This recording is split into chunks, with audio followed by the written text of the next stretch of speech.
திமுகவை அழிக்கணும், திமுக ஒழிக்கணும், திமுக ஒழிக்கிறது அழிக்கலாம் அப்புறம் வச்சுக்கோங்கய்யா. இந்த அழியெல்லாம் அப்புறம் மக்கள் பார்த்துக்கிறாங்க.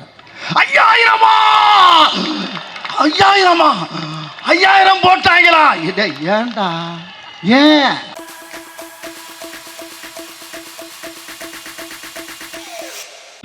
திரைக்கலைஞர் வைகை புயல் சிறப்புரையாற்றுவார்.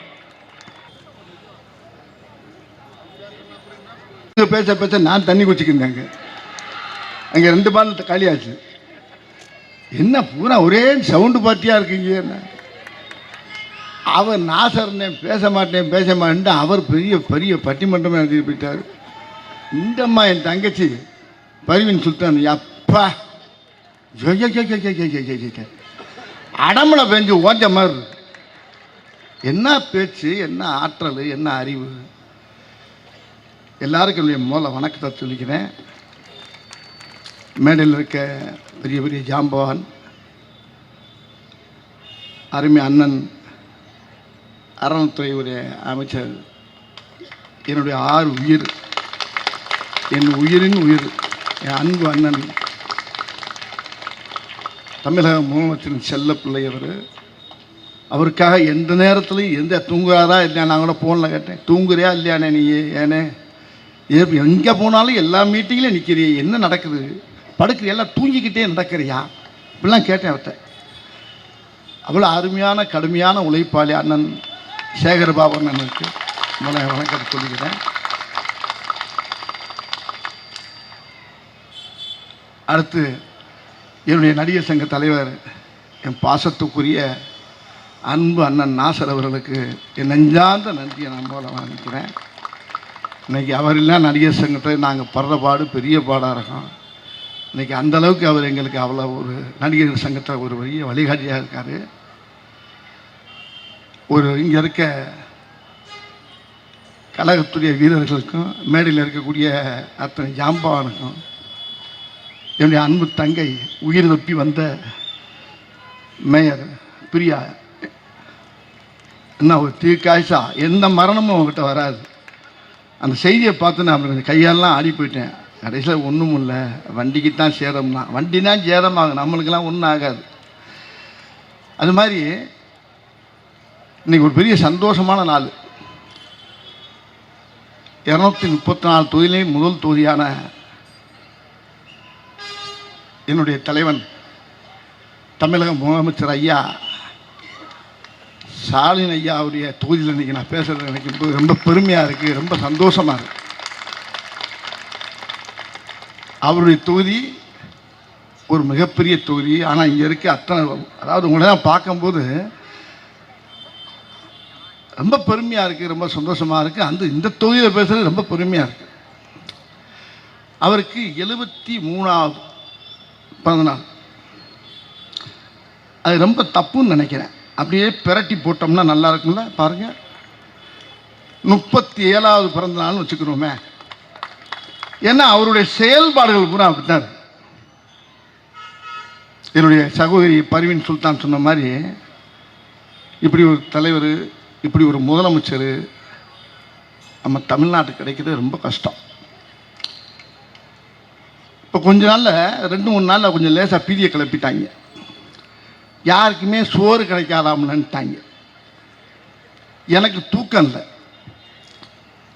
பழைய கொரோனா மாதிரி வரப்போகுது, பழைய நோட்டு செல்லாமல் வரிசையில் நின்னாங்க பாருங்க, அது மாதிரி நடக்க போகும்போது அங்கே வர்ற வழியில் போத்தான் பூரா டீசலுக்கும் பெட்ரோலுக்கும் பூரா மக்கள் பூரா நிற்கிறாங்க. ஹோட்டலில் பூரா அடைச்சி விட்டான். பயங்கரமான குள நடுக்கமாகி போச்சு. கேட்டால் எங்கேயோ சண்டை நடந்தால் நம்ம வீட்டில் அடுப்பு எரியாது, சோறு வராதுங்கிறான், சோறு கிடைக்காதுங்கிற அளவுக்கு ஒரு பீதியை கிளப்பிட்டாங்க இன்னைக்கு. அப்போ கூட நம்ம ஐயா தமிழக முதல்வர் ஒரு அழகாக ஒரு கடிதத்தை பிரதமருக்கு எழுதுகிறாரு. முதல்ல இந்த பிரச்சனையை நான் தயவு பண்ணி தீர்க்கிறதுக்கு என்ன வழியோ அதை பாருங்கள்.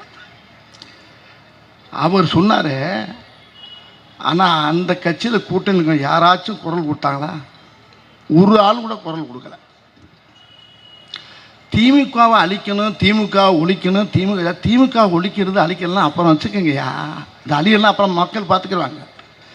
மக்கள் அழியாமல் இருக்கிறதுக்கு என்ன வழி, அதை பண்ணுறதுக்கு நீங்கள் முதல்ல யோசிங்க. முதல்ல எதுக்கு எடுத்தாலும் திமுக அழிக்கணும், திமுக அழிக்கணும், திமுக டேய் சொன்னவனை பூராமே காணாமடா. அப்போ சண்டாளைங்களா, நானும் பார்த்துக்கிட்டு தான் இருக்கேன். அப்போ வந்து பார்க்குறேன், எவனே சொல்கிறானோ அவன் ஆளை காணாம்.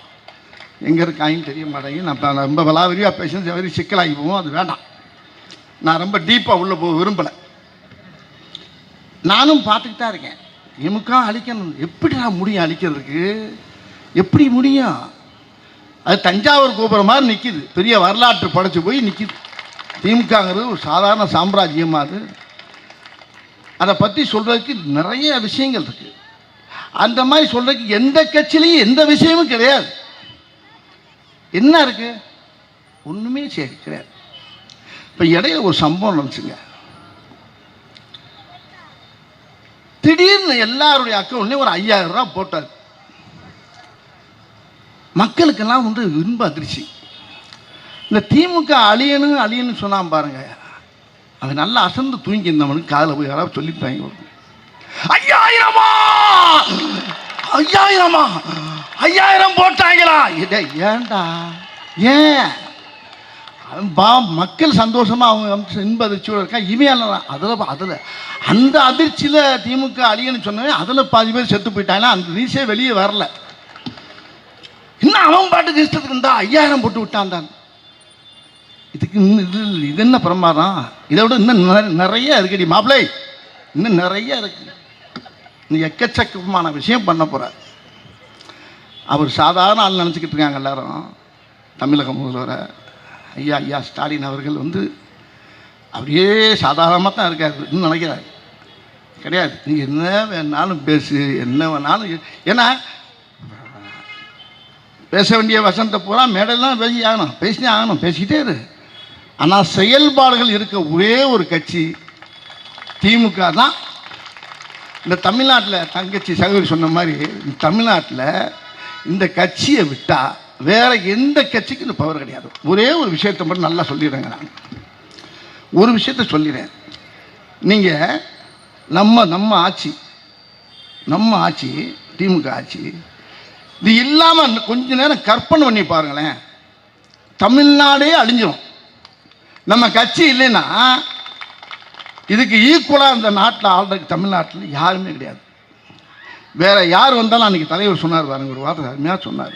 ஒரு வார்த்தை சொன்னார், அதாவது வேற கட்சின்னு நினச்சிங்கன்னா நம்ம போட்ட திட்டங்கள்லாம் காலி ஆகிடும். அவன் ஒரு சட்டத்தை மாற்றுவான், திட்டத்தை மாற்றுவான், என்னென்னமோ பண்ணி மொத்தத்தில் தமிழ்நாடுங்கிற பேரே தூக்கிடுவாங்க. அவ்வளோதான். அதுக்கு வேண்டிய ஏற்பாடெல்லாம் பண்ணிடுவாங்க.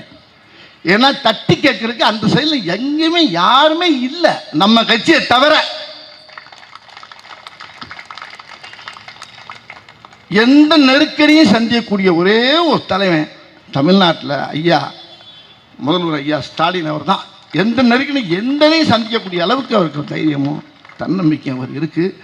அவர் ஒரு ஆள் இருக்கனால தான் தமிழ்நாட்டுக்கும் பாதுகாப்பு, தமிழ்நாட்டு மக்களுக்கும் பாதுகாப்பு, தமிழக பெண்களுக்கும் பாதுகாப்பு, மகளிருக்கு பாதுகாப்பு, எல்லா குழந்தைகளுக்கும் பாதுகாப்பு, எல்லா செல்வங்களுக்கும் பாதுகாப்பு. இந்த கட்சி மட்டும் இல்லைன்னா சத்தியமாக சொல்கிறேங்க, என் தாய் மேலே சத்தியமாக சொல்கிறேன், நம்மளுக்கெல்லாம் கேடுகாலமாயிரும், கொன்னுடுவாங்க. யார் இருக்கா சொல்கிறதுக்கு ஆளே இல்லைங்க. நான் அப்படியே எட்டி பார்க்க உன்னத்தை பூரா வேற மாதிரி காணலாம் தான் இருக்காங்க. நம்ம வெற்றி 200க்கு மேலே நம்ம கண்டிப்பாக ஜெயிப்போம்.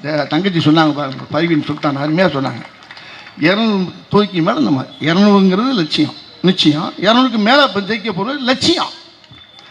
ஆனால் அதுக்கு மேலே 34க்கு முதலமைச்சர் யாருன்னா நம்மால் தான், நம்ம தலைவர் தான். 34 தான், 234 200 நம்ம ஜெயிப்போம். அந்த 234 அதுக்கு நம்ம தான் முதலமைச்சர். ஆனால் இப்போ நடந்துக்கிட்டு பாருங்க, இந்த விழா நடக்குது பாருங்க, இது சத்தியமாக இந்த விழா வந்து அவருடைய பிறந்த நாளுக்கு நடக்கிற விழா கிடையாது. 2024 அடுத்த முதலமைச்சராக அவர் வரப்போறார் பாருங்களா, அதுக்கு பரிசா கொடுக்க போகிற விழா அந்த விழா. நான் இப்பயே அவருக்கு வாழ்த்து சொல்லினேன். 2வது முறையும் அவர் சிஎம் ஆகி உட்கார்ந்து மக்களுக்கு இன்னும் அள்ளி இறப்பார் பாருங்க. மக்கள் நல்லா அப்படி செழிப்பமாக வாழ வைக்கக்கூடிய ஒரே தலைவர் அவருக்கு இன்னைக்கு இதை நம்ம பரிசாக கொடுக்கணும். நம்ம எல்லா மக்களும் சேர்ந்து இது மக்கள் ஏற்கனவே முடிவு பண்ணிட்டான். மக்கள் ஜனங்கள்லாம் சேர்ந்து எல்லாம் முடிவு பண்ணியாச்சு. இவர் தான் முதலமைச்சர், இவரை விட்ட ஒரு ஆள் இல்லைங்கிறது மக்களுக்கு நல்லா தெரியும், எல்லா தாய்மார்களும் தெரியும். இது இந்த விழாவுக்கும் சேர்த்து நடக்கக்கூடிய நம்ம பரிசாக கொடுக்கக்கூடிய அருமையான விழாவை தான் இன்றைக்கி சேகர் பாபுன்னு ரொம்ப அற்புதமாக வச்சுருக்காரு. ஆகையினால தயவு பண்ணி எல்லாருமே நம்ம சாதாரண இருந்துடக்கூடாது, கடுமையாக நம்ம உண்மையில் உழைக்கணும். நம்ம உழைக்கிறதுக்கு பிறந்த கட்சி தான் திமுக. உழைக்கிற கட்சி தான் பூராமே அப்படித்தான் இருக்கான். எல்லாருமே உழைப்பு உழைப்பு உழைப்பு. அது தலைவரே அப்படிப்பட்ட ஆள் தான்.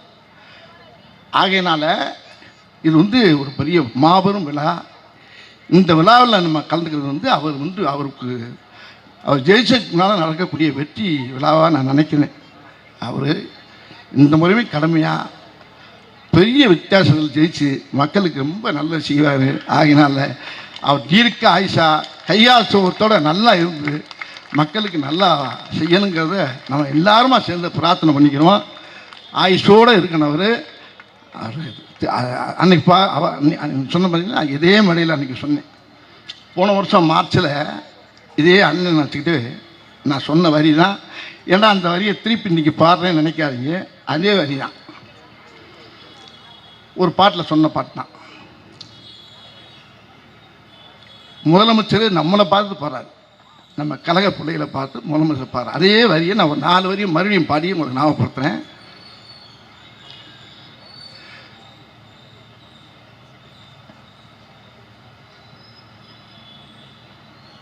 சத்தியமே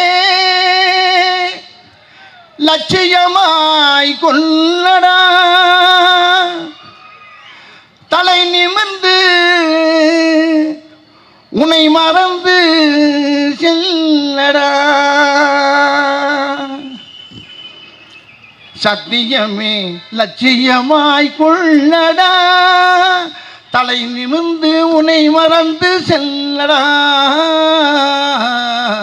சத்தியமே லட்சியமாய் கொள்ளடா செல்லடா. அடுத்தபடித்தான் அவர் நம்மளுக்கு அழகா நம்ம முதலமைச்சர் நம்மளுக்கு சொல்ற மாதிரி நம்ம நினச்சிக்கலாம். அப்படித்தான் நினைக்கலாம். வழியினிலே எத்தனையோ மேடு பள்ளம் உன்னை இடற வைத்து தள்ள பார்க்கும் குழியிலே.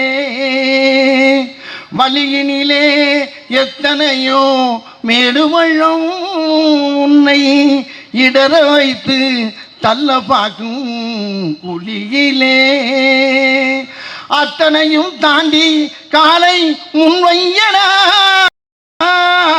அத்தனையும் தாண்டி காலை முன்வையடா. நீ அஞ்சாமல் கடமையில் கண்வையடா. சத்தியமே லட்சியமாய் கொள்ளடா வெல்லடா.